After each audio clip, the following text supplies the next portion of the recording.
Antes da primeira luz rasgar a escuridão absoluta, o que você ouve é o rugido ensurdecedor de um abismo sem fim.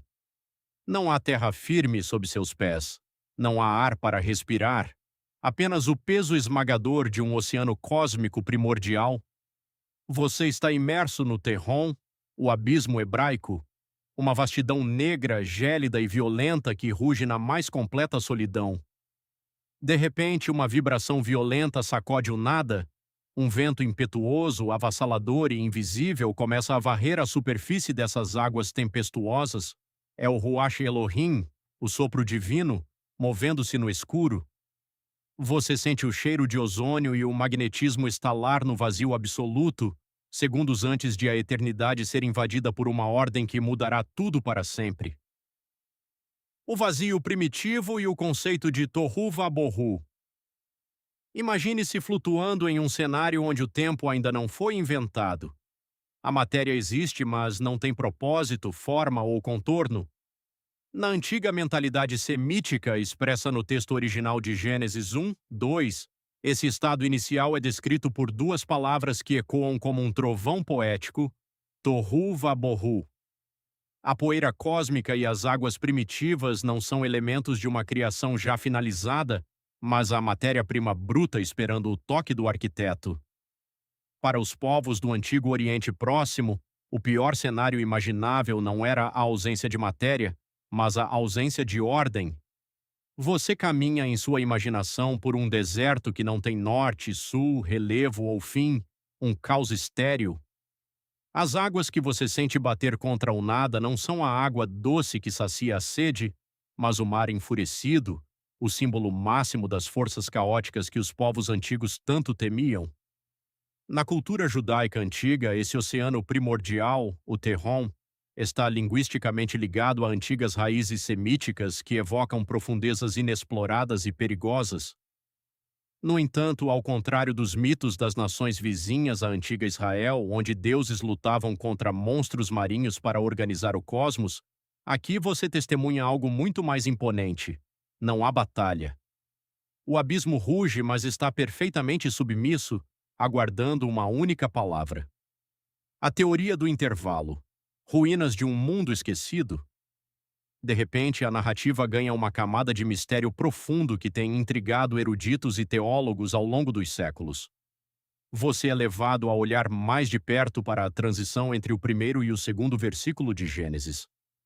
Uma corrente de interpretação teológica popularizada a partir do século XIX e frequentemente debatida em círculos acadêmicos sugere que você pode estar pisando sobre as ruínas de um mundo que existiu muito antes de Adão. Esta é a chamada teoria do intervalo, ou Gap Theory. Olhe para a Terra sob o espectro desse mistério. O texto diz: "E a Terra era sem forma e vazia." No entanto, os defensores dessa teoria argumentam que o verbo hebraico hayá poderia ser traduzido como tornou-se. Se você aceitar essa tradução, o cenário muda drasticamente. Você não está vendo o rascunho inicial da criação, mas o resultado de cataclismo de proporções cósmicas. Como caíste do céu, ó estrela da manhã, filha da alva, como foste lançado por terra, tu que debilitavas as nações. Isaías 14, 12. Sob essa ótica, antes do jardim do Éden que conhecemos, o planeta Terra teria sido o palco de uma criação pré-adamita. O vento gelado que você sente agora soprando sobre as águas negras seria o resultado do julgamento divino sobre a rebelião do mais brilhante dos querubins, Lúcifer. A atmosfera da Terra, outrora vibrante e cheia de uma vida que a arqueologia e a geologia tentam decifrar através de camadas de fósseis profundos, teria sido reduzida ao caos completo. Você estaria caminhando pelo cemitério de uma era esquecida, onde a luz foi voluntariamente apagada e o planeta, sepultado sob as águas do abismo. Embora muitos linguistas e comentaristas modernos apontem que a estrutura gramatical do hebraico em Gênesis descreve uma condição inicial, uma técnica literária de background, e não uma destruição posterior, a tensão dessa possibilidade faz o espectador prender a respiração. Se houve um mundo antes, o que restou dele? O esplendor do Éden celestial, a pátria dos anjos. Para entender o que pode ter existido antes do homem de barro ser moldado, você precisa ser transportado para uma dimensão onde as pedras não são de granito ou poeira, mas de fogo e luz. O profeta Ezequiel nos dá um vislumbre desse cenário fascinante, descrevendo uma espécie de Éden primordial que não pertencia aos homens, mas aos seres celestiais. Imagine-se caminhando por esse Monte Santo. O ar ao seu redor não cheira a terra molhada, mas vibra com o som de sinfonias perfeitas. O chão que você pisa reluz. À sua volta há uma profusão de cores que os olhos humanos mal conseguem processar.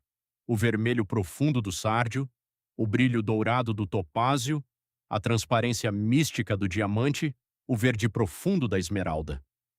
Você está cercado por engastes de ouro trabalhados com uma perfeição milimétrica, preparados no mesmo dia em que essas criaturas foram manifestadas.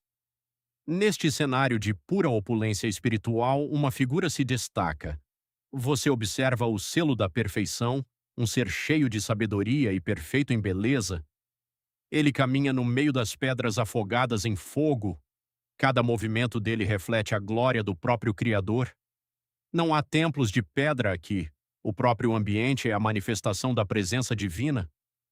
Essa era a realidade ativa, pulsante e organizada que governava a criação muito antes de Adão abrir os olhos e respirar o ar da Mesopotâmia. O universo não estava vazio. Ele estava densamente povoado por cortes celestiais, anciãos divinos e exércitos de mensageiros que executavam as ordens do Altíssimo na velocidade do relâmpago. O grande conflito cósmico, a queda e o silêncio. A atmosfera de paz perfeita começa a mudar de forma sutil, mas aterrorizante. Você começa a notar um som dissonante no meio das sinfonias eternas. O orgulho entra no coração do querubim protetor. A beleza que deveria refletir o Criador passa a ser usada para o autoelogio. A vaidade corrompe a sabedoria.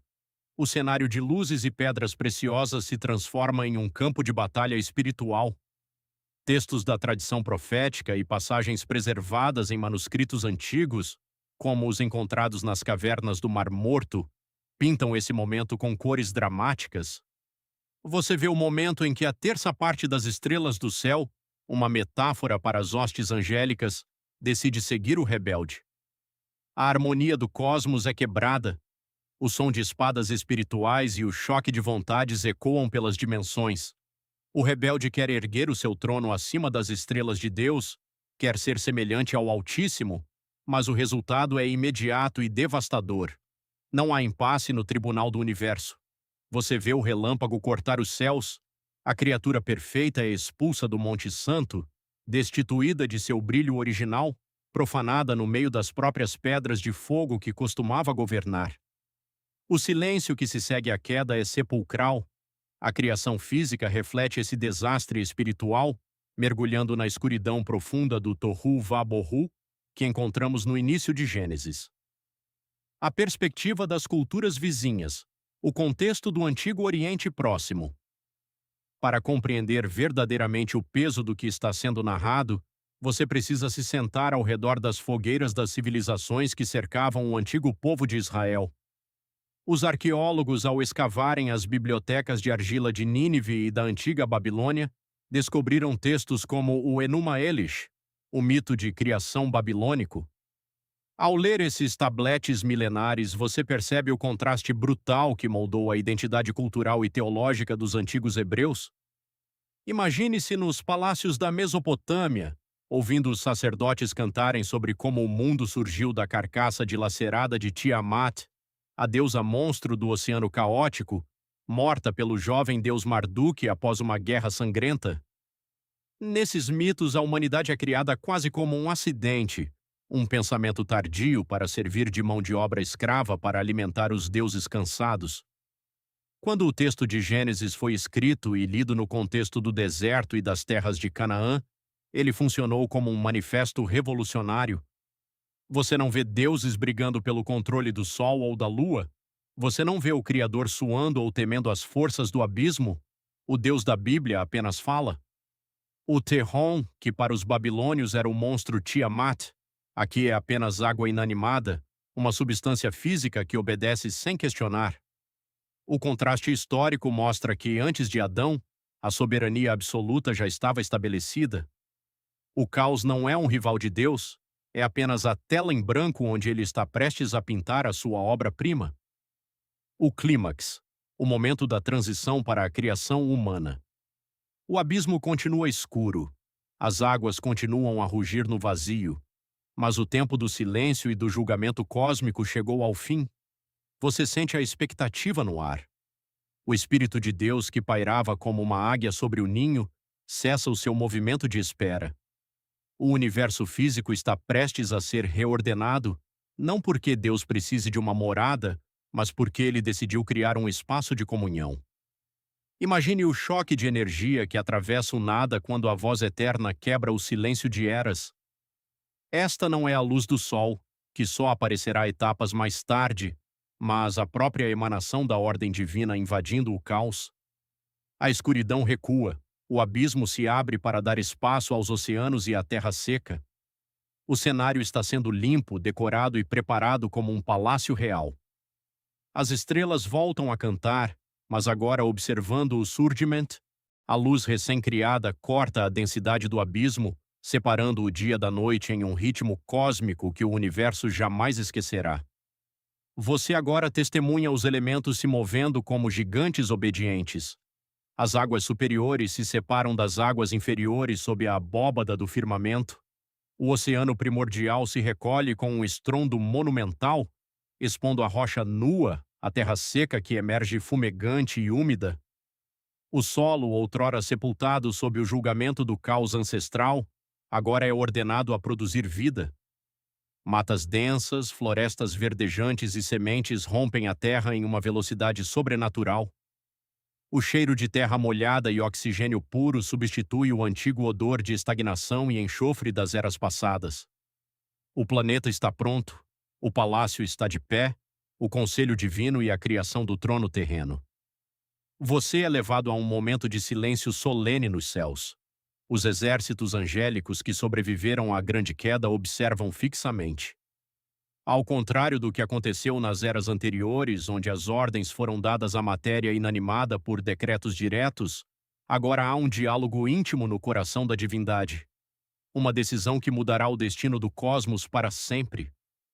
Façamos o homem à nossa imagem, conforme a nossa semelhança, e domine sobre os peixes do mar e sobre as aves dos céus. Gênesis 1, 26.